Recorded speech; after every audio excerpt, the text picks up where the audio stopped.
A weekly, but not really weekly right now, pulse on all things green and gold, unlike any other, with the three-time Wisconsin Sportswriter of the Year, Jason Wilde. I'm Alex Strouf. This is Weekly Wilde Offseason Edition. A few things have happened since the last time Jason and I did this. I've gotten a haircut. The Packers have rookies, and Elgton Jenkins got a refund at a gentleman's club. All of those things have happened since the last time we talked. Hi, Jason. How are you? I'm good. I'd like a refund on a few things myself, but I don't need one from a gentleman's club. Yeah, that's fair. Neither do I. I've never heard something quite like that. But hey, whatever gets you in TMZ. Jason, it has been a few months since we've done one of these in this format. Obviously, you've done Wilde and Tausch every day. I'm still doing Mr. Relevant, KBN, everything I'm a part of. And we've talked on different formats. But it's been a while since we've done this. We've had the NFL draft in Green Bay. We've had the OTAs in which the aforementioned Elgton Jenkins has not attended. We don't have a Jaire Alexander solution quite yet. I imagine that's coming at some point. What has been the biggest storyline of the Packers offseason thus far from your perspective? So, first of all, let me correct you because you know I enjoy doing that. You do. OTAs are a little different than what they have now. What they have now is their offseason program. There are limitations to that, which includes not doing any 11-on-11 work. OTAs, which start on May 27th, they can actually do 11-on. It looks like real football. It's in shorts and helmets, but at least you can get some impressions of guys. And we get to watch, I don't know, maybe 3 of them, I think. We used to be able to watch all of them. I used to prefer that. But right now, it's all individual position work. There's some football. It's not like a close approximation of football like OTAs are. Just because, and I don't do that just to be a jerk to you, although I do appreciate the opportunity to do that. It's because what Elgton Jenkins is missing is not that consequential. OTAs and then the mandatory minicamp. Again, I don't think it's the end of the world if people don't participate in them, but those at least have some credibility in my mind. So those are organized training activities. This is called the off-season program. Organized team activities. Got it. OTA. There's 3 phases to the off-season program. One is just strength and conditioning and working with the strength and conditioning staff. 2, which is what they're in now, is you can be on the field. They can walk through stuff as they learn the playbook, all that stuff. They can do drill work with their positions. So all the wide receivers can do stuff together. I think the quarterbacks can throw to them, that sort of stuff. Kind of the early start of practice periods. And then phase 3 is OTAs, when they actually get to go 11-on-11. There's, one-on-one combative wide receiver corner stuff, that kind of thing. So again, not that, I mean, I do enjoy correcting people to be sure, but it's more, I do think the differentiation is meaningful. That's all. Got it. So in terms of that, the fact that Elgton isn't there, the fact that they still haven't figured out things with Jaire, inconvenient, not the end of the world, right? In terms of the biggest storyline of this offseason, and there are certainly plenty of them, I still think it has to, and I don't think I'm a prisoner of the moment here. I think it's the fact that they drafted a wide receiver in the first round. I mean, it's been 23 years since that's happened. It was basically a tacit acknowledgement that while maybe Josh Jacobs said the quiet part out loud, Goody agreed with him. It set off, obviously, whatever chain reaction we want to view the Jaden Reed piece of this. And I know there's plenty of people that want to call it a nothing burger. I'm willing to say that. But look, I do think it's important. I said this to you guys on KBN. I still think Jaden Reed is a stud. And I don't think it's unreasonable for him to want clarification. Now, the reassurance part, that's a soft word, right? Like that's the kind of word that I use, right? I want to give the girls reassurance, right? I want to be supportive of them. But they're 15 and 14, and they're eighth grade and freshman athletes. They're not NFL professionals. But that doesn't mean that guys don't want to understand how they're viewed. So my issue with that story was the fact, quite frankly, that Drew Rosenhaus put it out there via Adam Schefter, and from my perspective, was surprised by the backlash toward his clients. And then everyone's walking it back, frankly, including even, Adam to a certain degree, saying that it wasn't that big of a deal. Well, I think it is. Yeah. I think it is. And so, I'm very eager to see, first of all, I'm eager to see at OTAs Jayden Reed, because, I got a good working relationship with him. I want to ask him about this. I want him pissed off, right? I want him motivated. And I don't question that at all. I just think that is one more layer to the Matthew Golden selection. So I think that is to me anyway, the biggest story. And then in second place is the offensive line, and whatever might happen there with, as Steno put it earlier in the week, the competition that is at left tackle, right guard, and right tackle. So, basically the two guys that were not mentioned are the guy they signed in free agency, Aaron Banks, to play their left guard, and the center who is not showing up. And the entire shift was predicated on his willingness to move to center. And yet the team's unwillingness to say, hey, we're going to put our money where our mouth is. We said you're an all-pro center. We're going to guarantee some of the existing money on your contract to make you feel, again, secure, reassurance.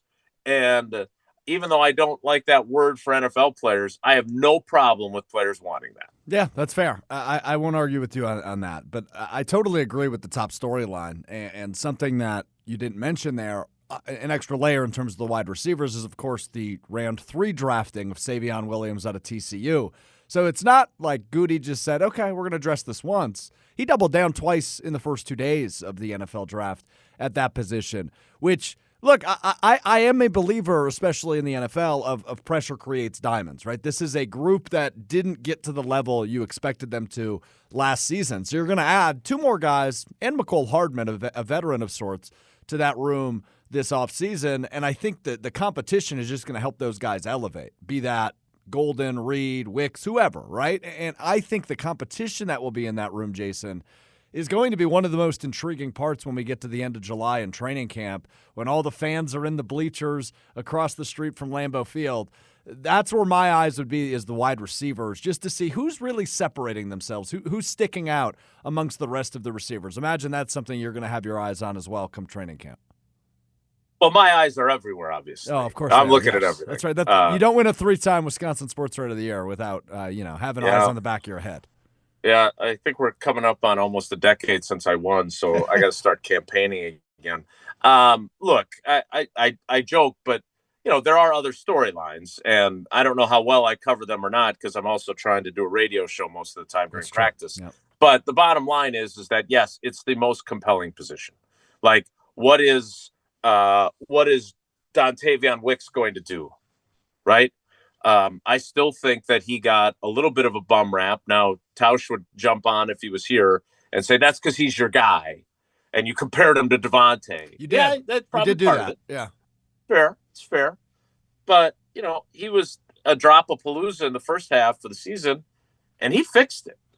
I mean, say what you want about those drops, because he deserves criticism for them. Mm-hmm. But he fixed it in the second half. That, to me, is encouraging. He also gets open better than or as well as anyone in the league, according to the metrics from Pro Football Focus. So if you've got a guy that gets open really well, and he also now has improved his catching, that is a pretty good combination, as opposed to no one gives a damn if you get open all the time if you're going to drop the ball when it's thrown to you. So I'm intrigued to see what he does. We just talked about my intrigue and curiosity about how Jayden Reed answers the bell.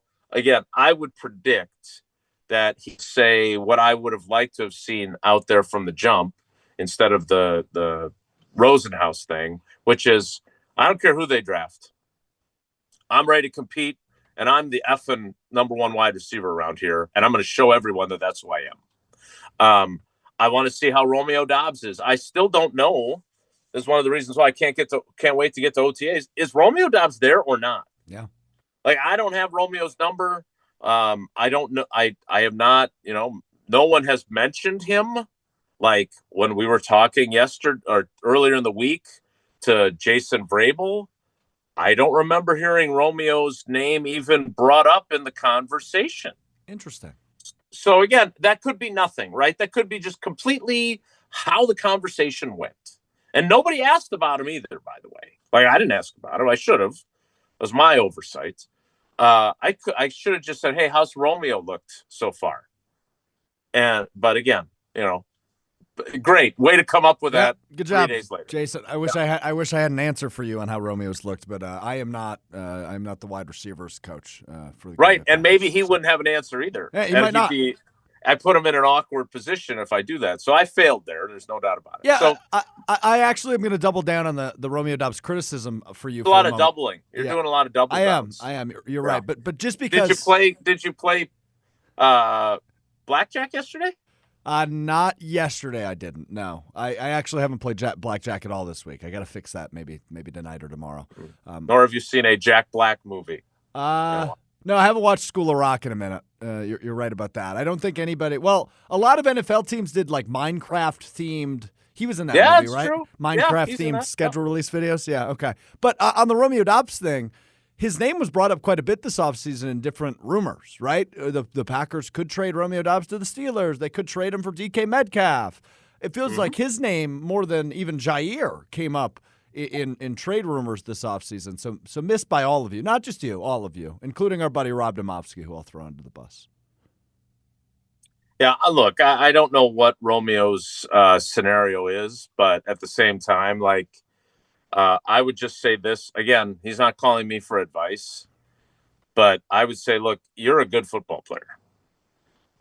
There are certainly questions about you from this organization's perspective. The concussions at the end of the year, the being too sick to play against the Bears, and then, them activating or having active Watson, and he goes out and tears his ACL in a game that he wasn't supposed to play in until you were sick.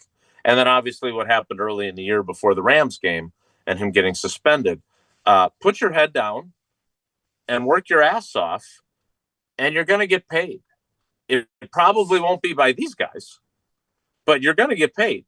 Yeah. And so, there's, and this is a bigger question, and I don't want to use up our very valuable time together, but like, we're talking about an offensive line where 3 guys are in the last year of their contract. You used your pressure creates diamonds line, which I agree to a certain extent, but it also creates some issues that if you manage the situation a little more deftly, the pressure and the competition can still be there without creating tension. But you've got 3 offensive linemen in contract years. You got 2 wide receivers in contract years, including one that is going to be out for a while with an ACL, and another guy who was disgruntled a year ago. You got 2 more wide receivers who are coming up on being eligible for contract extensions before they're fine. Like, you've got, by going young, which has all these benefits, right? Cost certainty, all these other things, you have also created some waters to navigate. And I think we're seeing that these people are people. They are not robots.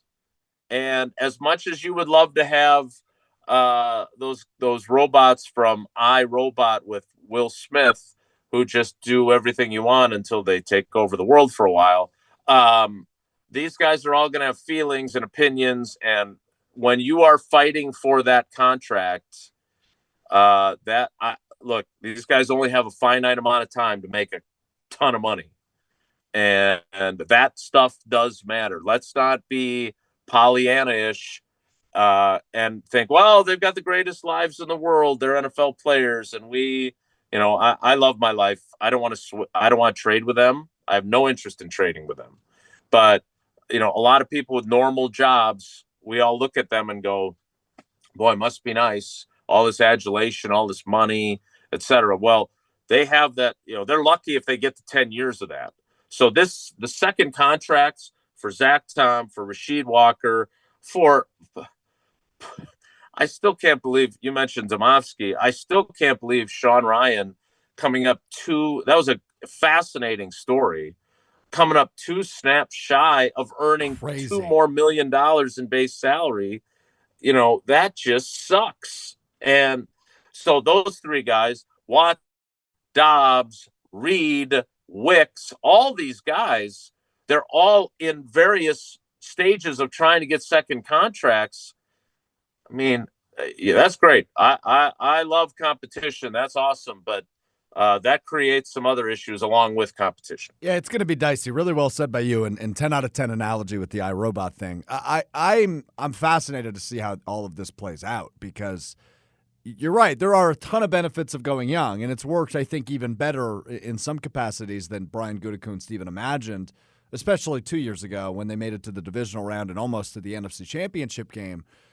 This is a big year for that. And if you want a second contract in these guys' cases, this is a big year for that, especially some of those names who are entering the final year of their deals. The Watson and Doubs thing, I'm not exactly sure how that one's going to play out, and maybe drafting 2 wide receivers tilted Goody's hand a little bit on maybe how he foresees where Doubs and Watson will be, whether or not that's in Green Bay next year. Let's go to the defense a little bit, Jason, because I think one of the storylines from the draft and even free agency dating back to that was the lack of address that the defensive line took. Now, some day 3 picks that were added to that room, Barron Sorrell, and I know Barry, his father, will probably comment on this YouTube video. 99 will shine at some point.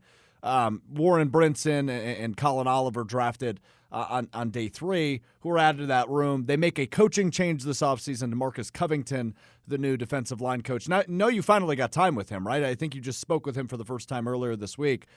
But as we've talked about a few times, it seems to me like organizationally they view what the defensive line's lack of productivity last year as more of a coaching issue than a personnel issue. They don't really address it outside of some day 3 picks who may end up being X factors for that defensive line. I could be underselling this. But not a ton of address toward that room this offseason. What was your takeaway from your first conversation with DeMarcus Covington, and maybe some expectations you have for that room this upcoming season?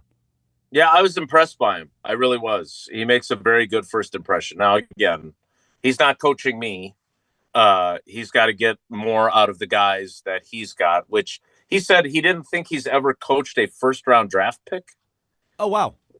Well, welcome to Green Bay. You've got 4 of them, all across across the defensive line. Quite frankly, you could start 4 first-round picks if you go Gary, Kenny Clark, Devontae Wyatt, and then LVN. Like, boom.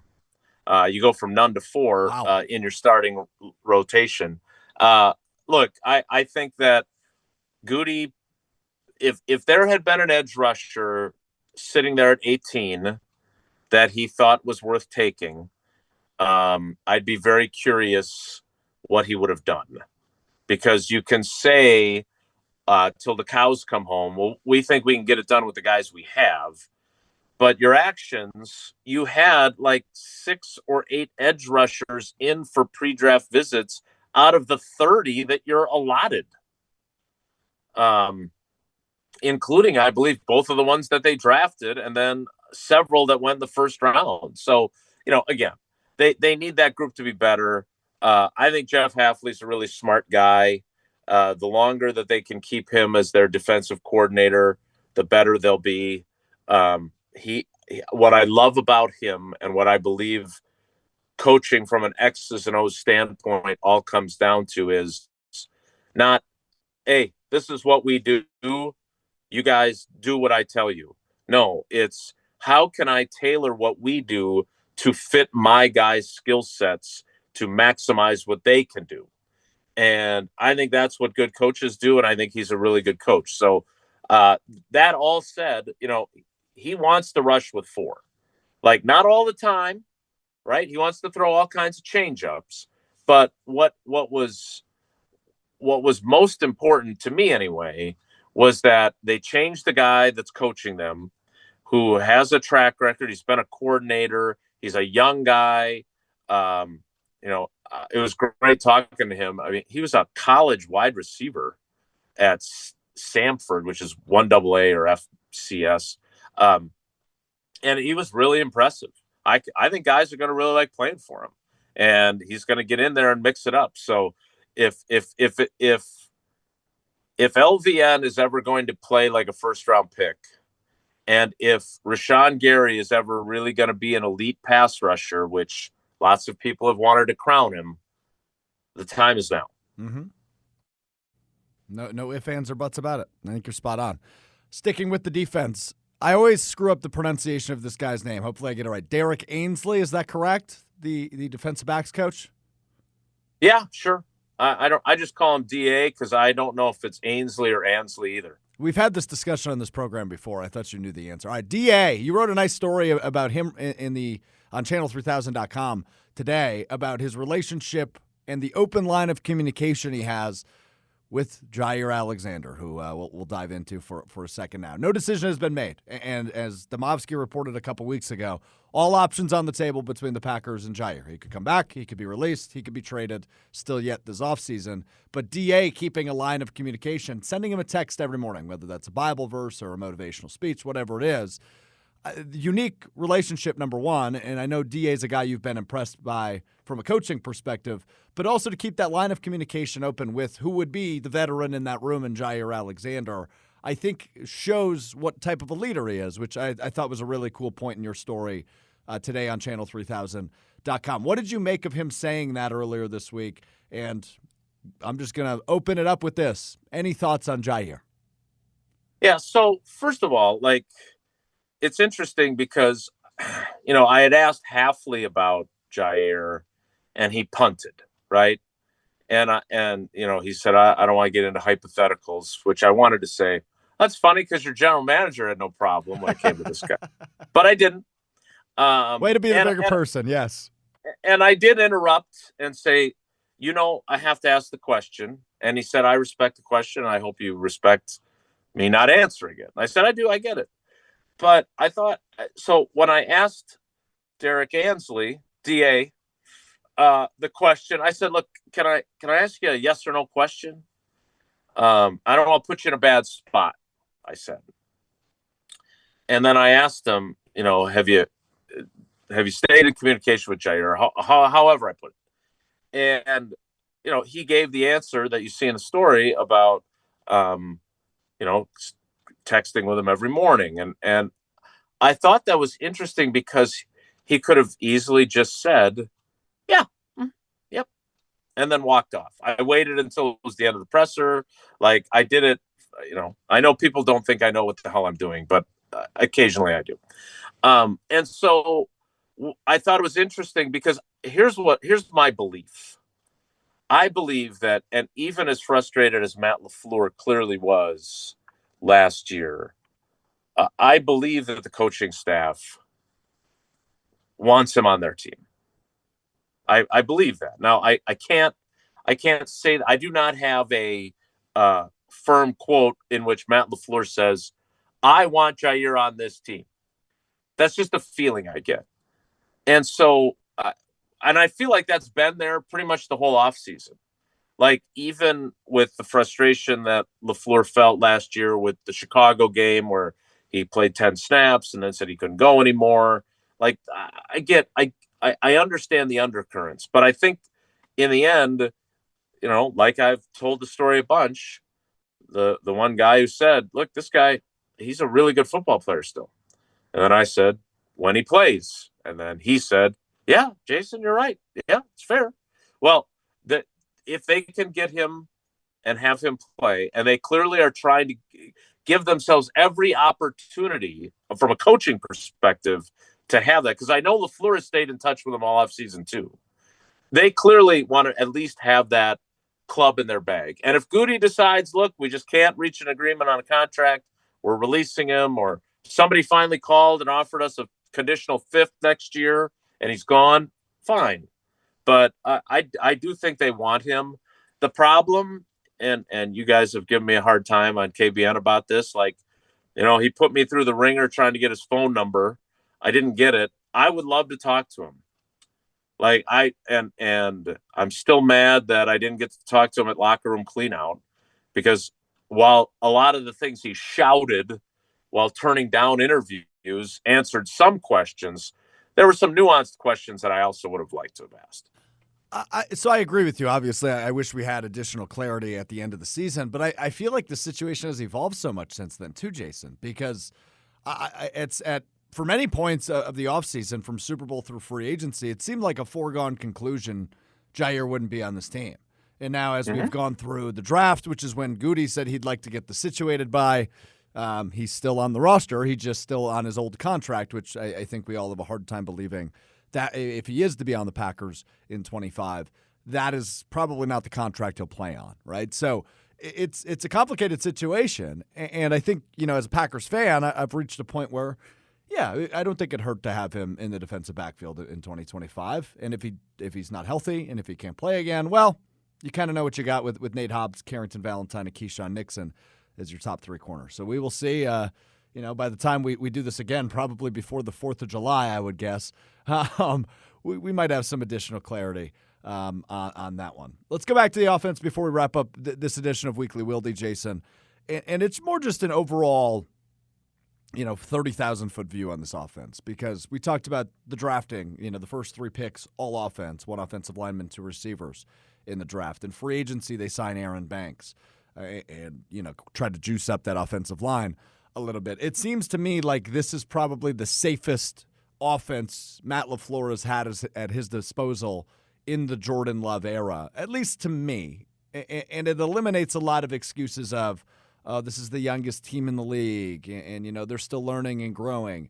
To me, this seems like the year that this offense should really pop and pop consistently, just given the assets that have been put toward this offense in the offseason. It better, right? I mean, look, we don't know what the future holds. Jordan Love could suffer a nagging, troublesome injury again. But and I always feel like there's a segment of the fan base that just they want Jordan to succeed and be the next Favre Rodgers succession guy, that they just want to make excuses for him. Well, he injured his knee and he had the groin injury. Yeah, fair. Those did factor in. No one will say that did not play into his performance. But also part of playing in this league is playing through injury and still playing well. And I don't know how many people give Aaron Rodgers that benefit of the doubt, right? Like, even last year, guy came back at age 40 from a ruptured Achilles. I didn't hear anybody saying, well, he is coming back from a ruptured Achilles. Like, Packers fans who watched his games were like, yeah, he sucks now. Which, by the way, if you watch him, not true. Like, certainly not like 2011 Aaron Rodgers, but sucks, not true. So in Jordan's case, and I don't think Jordan wants people to make excuses for him. Like, I think Jordan will say, yeah, it affected me, but I still have to be better. Right. And it's one of the things that, and again, to mention the other guy, like, Aaron didn't always do a great job of that. Right. So I like that about Jordan Love. I think that's one of the great things about Jordan Love, but there's no denying he's got to be better. Like, we can make excuse, like, there's another thing, like, people made excuses for all the interceptions. Some fans, all the interceptions he had in the NFC playoff game against the Eagles. Okay, yeah, well, yeah, okay, I get it. Heath ran the route at the wrong depth. Okay, sure, he still threw 3 picks in a playoff game, and the previous playoff game that he played in, he threw 2 in the fourth quarter, or in the second half, in a game they should have won, or they were in position to win. So if you're making those types of mistakes, regardless of the circumstances, you need to be better in those situations if you're going to get to where you want to go. So, look, I'm not the one who proclaimed that this team is ready to compete for championships. That was the general manager. And when he says that, and again, I don't think Goody would have a problem with me saying this. Let's hold him to it. right? And that means holding Goody to it. That means holding LaFleur to it. It means holding Jordan Love to it. It means holding all those wide receivers to it. It means holding that to the defensive coordinator, who, it doesn't matter if he's getting me a Boston College sweatshirt or not. What matters is this defense going to be even better this year than it was last year? Because if it is, it gives them a much better chance of being a championship team. So this is, look, I am not the one creating these expectations for the Green Bay Packers. Yeah. The general manager put them out there like 4 days after the season ended. And, we didn't talk about the schedule. I mean, we talked about it on our schedule release show, but we're going to find out pretty damn quick if they really are ready to compete for championships, because they're going to play the team that's won the division the last 2 years, that is transitioning to new coordinators on both sides of the ball. And then they're going to play a team that lost the NFC Championship game. They got further in the postseason than the Packers did. So they're going to be 2-0. They're going to be 1-1. Or they're going to be 0-2, and we're going to be like, oh, boy, doesn't look like a team that's ready to compete for championships to me, when they had both games at home and they started 0-2. Yeah, staring at the schedule, which was released earlier this week, as Jason references, it's a doozy, but you also never really know what to make of it until you get to September 7th, I think it's September 7th, that first Sunday when they take on the Lions. And then September 11th, 4 days later, the Commanders on Thursday Night Football. It's the first time in Matt LaFleur's tenure as the head coach they're opening the season at home. I couldn't believe that when I read that. That's got to be abnormal. I mean, they haven't hosted a home game in week 1 since 2018. That's a long stretch. Yeah, but to use your word, that game was a doozy. If you remember, Rodgers injures his knee, fractures the tibial plateau, comes back in the second half. They're down 20-0, and he engineers the greatest comeback in Lambeau Field history. So maybe that'll happen again. That'll be a fun one to cover. Sure. Look, Wes Hodkiewicz from Packers.com is the one who was really on top of that narrative. I believe it was the longest active streak in the league. Wow. For sure. The Eagles had the second longest, and that ended because they're hosting, obviously, the kickoff game. It's and the reason why it's crazy is that Matt LaFleur is entering his 7th season as the coach, which is also the same number of years that Mike Holmgren was the coach before he left for Seattle. Like, wow. Think about that. Like, arguably the best coach of the modern Packers era post Lombardi only coached the team for 7 years. We have McCarthy for, 12 years and 12 games, I think. Was it year 13 that he got fired, or year 12? I believe that's right. Yeah. And now you've got Matt LaFleur going into year 7, which is crazy. A little more gray in that beard that he does such a nice job of trimming, apparently for $100 a week between that and his haircut. But this is a crucial year for him too, and I think he's a really good football coach. And I would certainly hope that this organization, which has put a value on continuity, would not say, if they lose a first-round division game or first-round playoff game and go 10-7, that it's like, oh, we're going to try something different. I would certainly hope that Ed Policy would say, no, that's what teams that aren't very good do. We're going to be patient.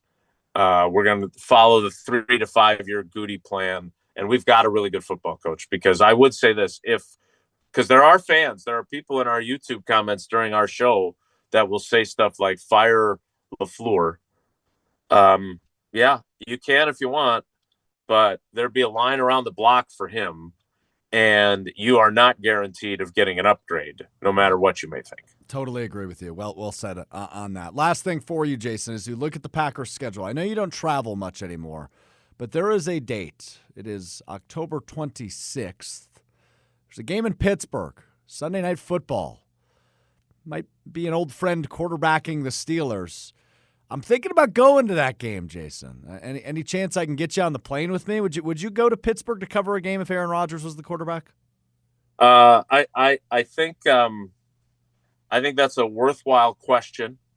Okay. I would have to talk to the people who are in charge of expense accounts, because it's not like I traveled on my own dime for the first 21 years I covered the team. It was my job, so they paid. So you and me. I say, how long does it take to drive to Pittsburgh? It's a good question. Let me pull up the Apple Maps quick. I can get you an answer. 1 second. I'll tell you how long it takes from Milwaukee. I'm not a huge drive long distances. I once drove from Washington State University to the University of Oregon, which was a really long drive with my best friend. I've done Madison to Washington, D.C. once. I was joking with the girls that we could drive to Florida so I could take the dogs with me because I don't like to leave my dogs. But how long is Pittsburgh? 10? Maybe for Green Bay, but if we were to leave from Milwaukee, it says 8 hours, 13 minutes. Would I enjoy 8 hours and 13 minutes in the car with Alex Strouf, or would I hate my life by the time I got to Pittsburgh? It'd probably be a little bit of both. Roller coaster ride. I think, I have fun on long car trips. I'm dancing. I'm a good vibes guy. I think you and I would have some great conversation. We're both very philosophical in our approach to life. I think we would end up being great friends after that. Can we agree that we're not taking Tausch, yes, who has forward motion syndrome and wouldn't let us stop to go pee? No, I think the only name I'd throw out there and say, hey, this could be a really good outdoor car ride would be Brad Nortman, the former NFL punter from Kyle Brust and Nortman. I think the three of us would be a heck of a car ride. So my two favorite members of Kyle Brust and Nortman in the same car. Yeah, I'd be interested in that. Okay. Well, we will keep you posted as we are trying to figure out our KBN show trip, and Pittsburgh was leading the way. I haven't looked at the poll in a while, but as the road trip we should take, and that was the one I rallied for. I would love to go to Pittsburgh. I would love to see a football game there, aside from everything else. And then obviously there's the layer of Aaron Rodgers could be playing quarterback for them, so it should be interesting. Hey, man, summer's going to fly by, but we will do this again in the month of June, probably right before the 4th of July, and then that'll be our last occasional Wilde until training camp when we kick this thing back up to once a week. So I'll leave you alone for a few weeks, Jason. Great insight as always. Appreciate the time. And then don't forget Summerfest, the annual tradition that we have revitalized, the State of the Packers. Paula and the girls always love that show just because they get to walk around the Summerfest grounds and don't have to listen to it. So it works out well for everybody. All right, buddy. I'm glad we did this. Now I'm going to go do the show that I normally do on at this time of the day, which I hope this is really gaining traction, even though it's only been occasional in the off season on our YouTube channel. And I'm so glad you came up with this idea. Well, thanks, Jason. You can get Jason on social at Jason J. Wilde. You can also hear him each and every weekday with the Packers Hall of Famer Mark Tauscher, 9 to noon on ESPN Wisconsin, and right here on the ESPN Milwaukee YouTube channel and the ESPN Wisconsin app. I'm Alex Strouf. You can find me on social at Alex_Strouf. We'll talk to you soon. This has been another edition of Weekly, Occasional, Sometimes Wilde. Peace.